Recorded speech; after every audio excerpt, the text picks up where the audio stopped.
You believed in them when no one else did. You helped them when they were invisible. You stood beside them when they had nothing.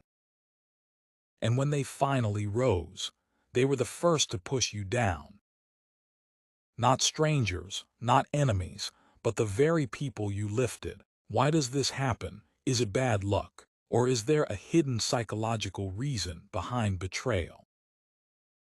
Today, we're going deep into the human mind to uncover the dark truth behind why the people you help most often become the ones who hurt you the most. Stay until the end, because this video may change how you give your energy forever. 1. The illusion of gratitude. We grow up believing a simple rule. If you help people, they'll remember you. But the human mind doesn't work that way.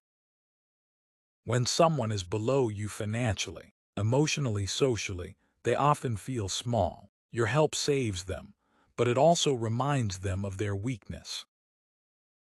At first they feel grateful, but over time, that gratitude quietly transforms into something darker: embarrassment, dependency, inferiority, shame. Your presence becomes a mirror of what they used to be.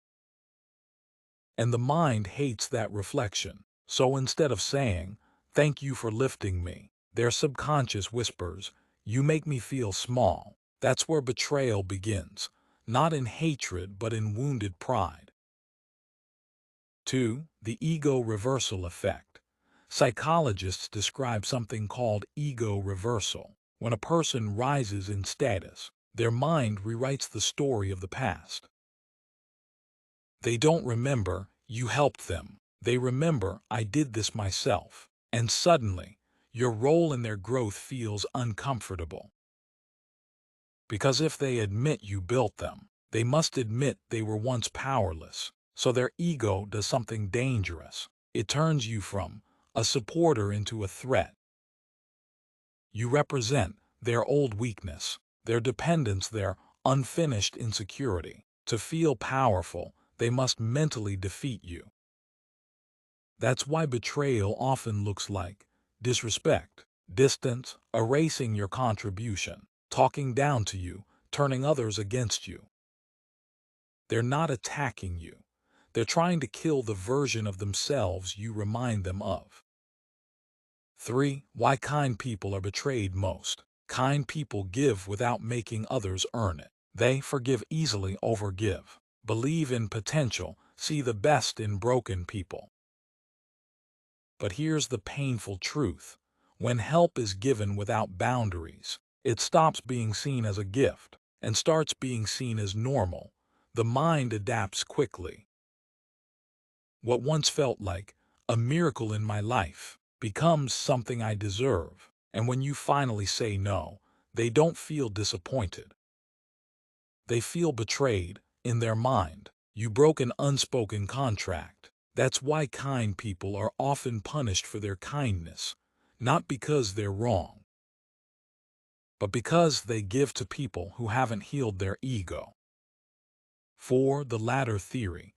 Think of yourself as a ladder. Someone climbs you to reach a higher place in life. While they're climbing, they need you. They respect you, they thank you.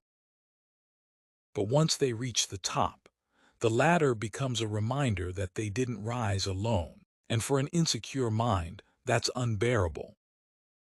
So they do what feels natural to their ego. They kick the ladder away, not because the ladder is bad, but because its existence threatens their self-image.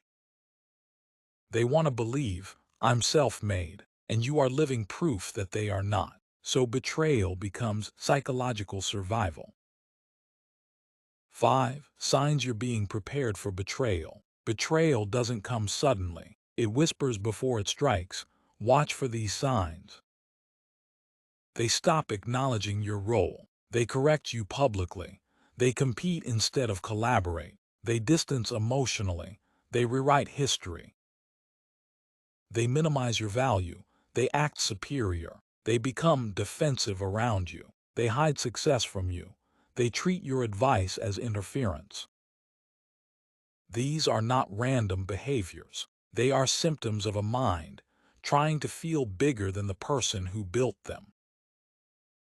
6. The deep psychological truth. Betrayal is rarely about hatred. It is about identity. Some people cannot rise without destroying the version of themselves that needed you. And because they can't destroy that old self, they destroy you instead. Your kindness becomes a threat. Your presence becomes pressure. Your memory becomes poison. So they do the only thing their ego allows. They push you down, not because you are weak, but because you remind them they once were. This doesn't mean stop helping people, stop being kind, stop believing in others. It means give with awareness, help without attachment, support without self-sacrifice, build boundaries around your energy.